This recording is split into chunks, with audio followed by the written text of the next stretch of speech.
Learning objectives. After completing this module, learners will be able to understand and describe how industrialization gave rise to modern cities in England. Understand and describe the problems of housing, cleanliness, and transport in London. Understand and analyze the social changes that took place in the cities. Understand and describe how large population could be a threat as well as an opportunity for political causes. Understand and describe process of urbanization in India. Understand and explain that urbanization always challenges the ecology and environment of a place. Characteristics of the city. History stands testimonial to the fact that cities first developed along rivers. They could develop only when there was surplus food to support the non-food producers. Cities inhabited by various social groups such as artisans, merchants and priests became centers of political power, administrative network, trade and industry, religious institutions, and intellectual activity. Industrialization and the rise of the modern city in England. Even decades after the Industrial Revolution, many Western nations had largely rural and migrant population. In late 1880s, the population of London reached 6 million from barely 1 million in 1810. London did not have many large factories with employment opportunities, yet it attracted a vast migrant population. Clothing and footwear, wood and furniture, metals and engineering, printing and stationery, surgical instruments, watches and objects of precious metal were important industries in London of the time. Number of factories increased in London only after the First World War. Marginal groups. As London expanded in size, so did crime in the city. The government was vigilant of the population of the criminals and imposed high penalties to discipline them. Jobs were also offered to the poor to prevent them from indulging in criminal activities. In mid-18th century, migrant women mostly worked as domestic servants. This profile changed in 20th century when more and more women got employed in wartime industries. The Compulsory Elementary Education Act in 1870 and the Factory Acts effective from 1902 prohibited children from joining industrial work. Housing. After Industrial Revolution, a lot of migrant population moved into London for employment, but the factory owners did not provide accommodation to its workers. They lived in cheap and unsafe houses. The well-off citizens wanted these slums to be removed. These overcrowded, poorly ventilated houses were considered to be health and fire hazards. To prevent rebellion by workers, mass housing schemes were planned for them. Cleaning London. Attempts were made to improve the landscape of the city by decongesting localities, building apartments and raising green patches. To avoid the pollution in congested cities, the affluent Londoners got holiday homes built in the countryside. Architect and planner Ebenezer Howard developed the principle of the garden city. Raymond Unwin and Barry Parker designed the garden city of New Earswick, taking cues from Howard's ideas. The city had common garden spaces and beautiful landscape. Unfortunately, only the rich could afford houses in this city. Meanwhile, suburbs had developed around London, making transport an absolute necessity. Transport in the city. The London Underground Railway solved the crisis of transportation. The first section of the Underground in the world opened on 10 January 1863 between Paddington and Farrington Street in London. It was constructed at the cost of destroying 900 houses and large-scale displacement of the poor. With the passage of time, the Underground gained popularity. It helped in dispersing the population. As a result, meticulously planned suburbs came up.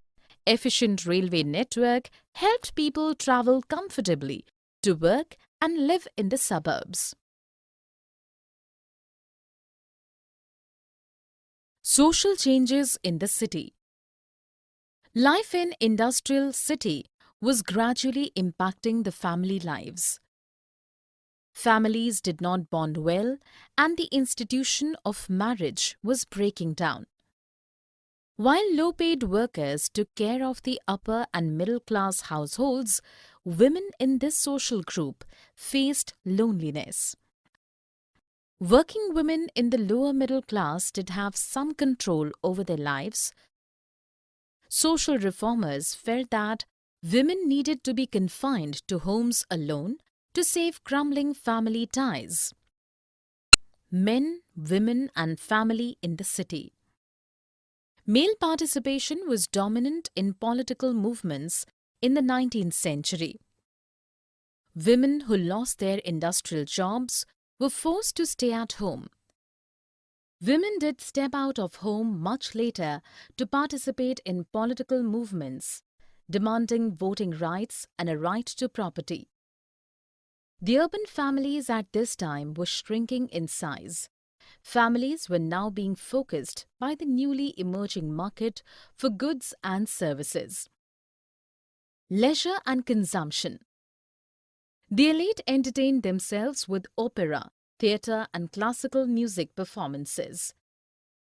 The government also established libraries, museums and art galleries to acquaint people with their achievements and history. The British industrial workers also spent time by the sea to benefit from the sun and breeze.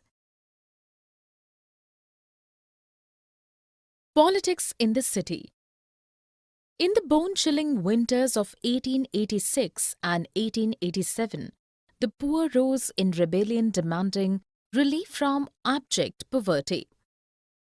In 1889, the London dock workers went on strike for 12 days at a stretch to earn recognition for their union. These events suggest that large masses could be mobilized for political causes. Hence, large population could be a threat as well as an opportunity. The state authorities worked at improving the urban aesthetics to reduce occurrence of frequent rebellions. The city in colonial India. India did not experience rapid urbanization under the colonial rule.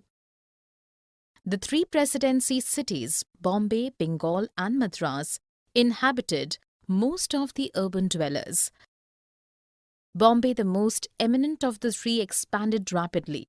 From 6,44,405 in 1872, Bombay's population rose to 15 lakh in 1941 in the late 19th century. Bombay, the prime city of India. Bombay, an archipelago of 7 islands, was under Portuguese rule in 17th century. A matrimonial alliance between Britain's King Charles II and a Portuguese princess in 1661 transferred the control of the islands into British hands. The East India Company took this opportunity to shift its base from Surat, its chief western port, to Bombay. Initially, Bombay was the major exit point for cotton textiles from Surat. Later, it became an important administrative centre in western India. By the end of 19th century, it transformed into a major industrial centre. Work in the city.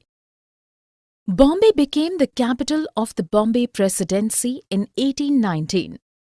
After the Marathas were defeated in the Anglo-Maratha War, traders, bankers, artisans, shopkeepers flocked to Bombay due to the flourishing cotton and opium trade. Cotton mills also attracted migrants in large numbers. Between 1881 and 1931, migrants comprised three-fourths of the population in Bombay. Women comprised 23% of the mill workforce between 1919 and 1926. Bombay had a commanding position in the maritime trade till the middle of the 20th century.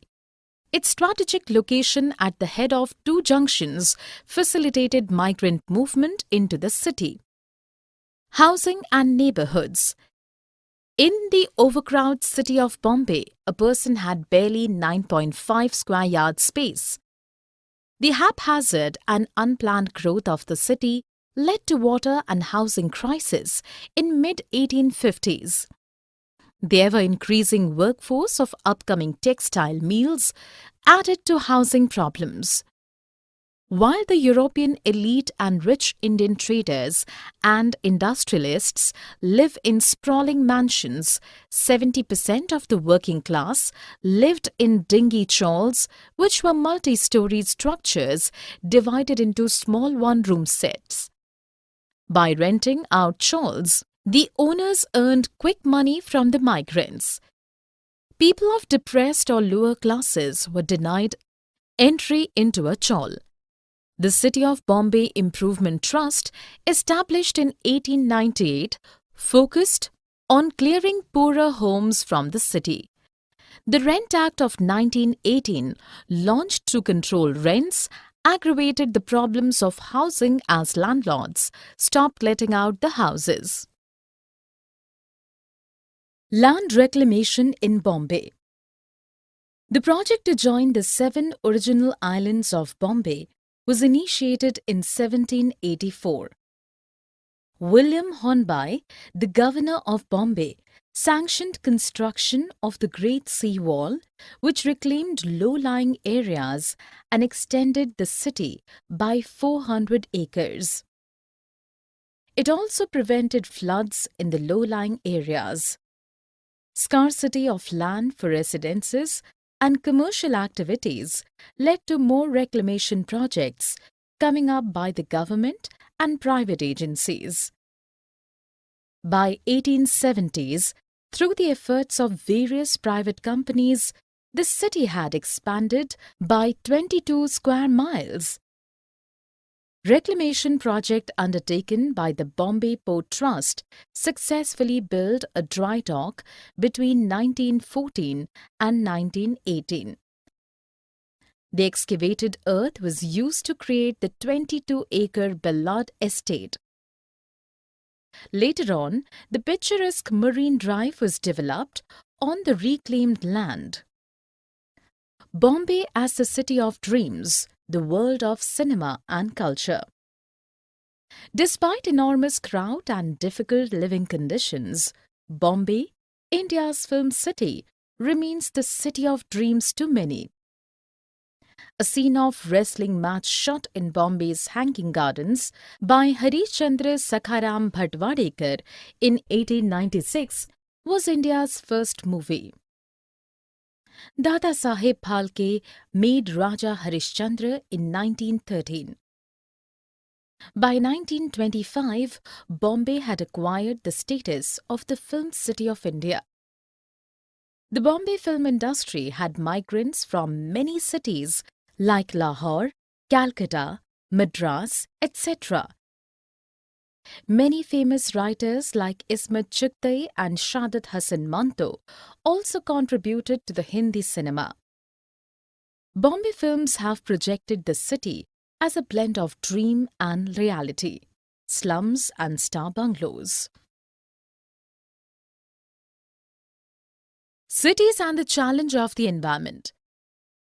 Development of cities always causes harm to the environment and ecology to make space for industries, houses and buildings. England faced similar problems due to smoke from factories. Derby, Leeds, and Manchester had laws to control smoke in the city by 1840s. The laws did not help much, firstly because measuring or monitoring smoke was not easy. Secondly, factory owners and steam engine owners were reluctant to invest in technologies that prevented incessant flow of smoke. The Smoke Abatement Act of 1847 and 1853 could not prevent smoke emission or clear the air. Calcutta is also known for air pollution. Since it is built on marshy land, the fog combines with smoke resulting in the black smog.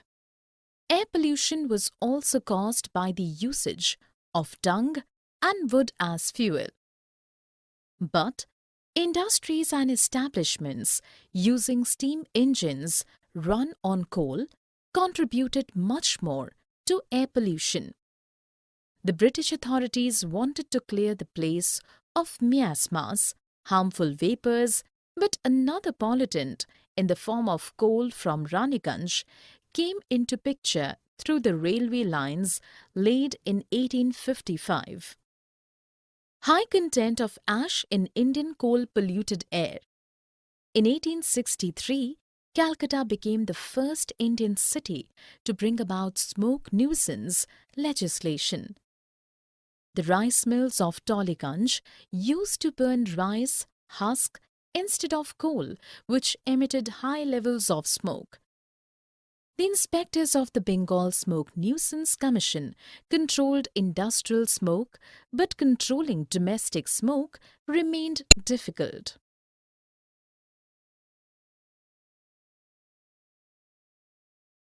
Summary. Let us summarize what we have learned. Number of factories increased in London only after the First World War. As London expanded in size, so did crime in the city. The Compulsory Elementary Education Act in 1870 and the Factory Acts effective from 1902 prohibited children from joining industrial work. After Industrial Revolution, a lot of migrant population moved into London for employment. Attempts were made to improve the landscape of the city by decongesting localities, building apartments, and raising green patches. The London Underground Railway solved the crisis of transportation. Life in industrial city was gradually impacting the family lives. Family did not bond well, and the institution of marriage was breaking down. India did not experience rapid urbanization under the colonial rule. By the end of the 19th century, Bombay had transformed into a major industrial centre. Bombay became the capital of the Bombay Presidency in 1819 after the Marathas were defeated in the Anglo-Maratha War. 70% of the working class in Bombay lived in dinghy chawls, which were multi-storied structures divided into small one-room sets.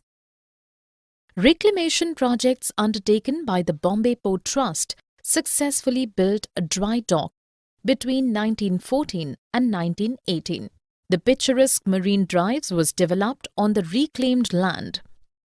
Despite enormous crowd and difficult living conditions, Bombay, India's film city, remains the city of dreams to many. The Smoke Abatement Acts of 1847 and 1853 in London could not prevent smoke emission or clear the air.